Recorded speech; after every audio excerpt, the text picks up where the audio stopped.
Aujourd'hui, Grégory vit de sa passion pour la musique. Et ce matin, il se rend dans les studios de France Télévisions. Il a rendez-vous avec deux jeunes femmes, deux grands noms de la chanson française avec qui il a collaboré sur son projet musical. Salut. Bonjour. Tu vas bien? Ça va et toi? Oui. Natacha Saint-Pierre et Angoune ont elles aussi chanté sur l'album. Où est-ce qu'on va? On va vers la loge? Allez. Pour les deux chanteuses, participer à ce projet a très vite été une évidence. Je connaissais pas Sainte-Thérèse, je l'avoue. Je suis allée m'informer, voir un peu sur Internet ce que c'était. Et là, j'ai découvert l'histoire d'une vie de femme qui est assez impressionnante et assez inspirante. Donc du coup, ça me semblait normal de chanter ces chansons, vu à quel point elles m'avaient touchée.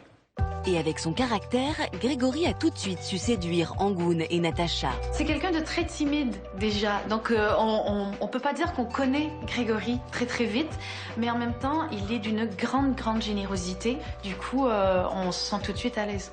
T'es une vraie timide. Ouais. T'es un vrai timide. Ouais, c'est vrai. Et Roger un peu quand tu parles. En plus, on dit plein de choses gentilles sur moi, alors je suis un peu...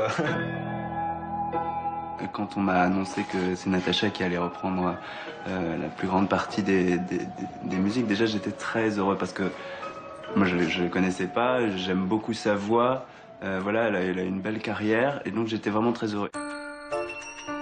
Tu sais ce que je me disais quand je lisais sur Thérèse? Je me dis que finalement, toi, ton plus grand rêve, c'était peut-être d'être au Carmel, mais que là où tu serviras le mieux, c'est là où tu es aujourd'hui. Alors peut-être qu'un peu comme elle, tu dois faire... Tu fais même un sacrifice pour finalement toucher une plus grande masse. Tout ça a une cohérence et je vais toujours de surprise en surprise dans ma vie et tant mieux, j'espère que ça va durer.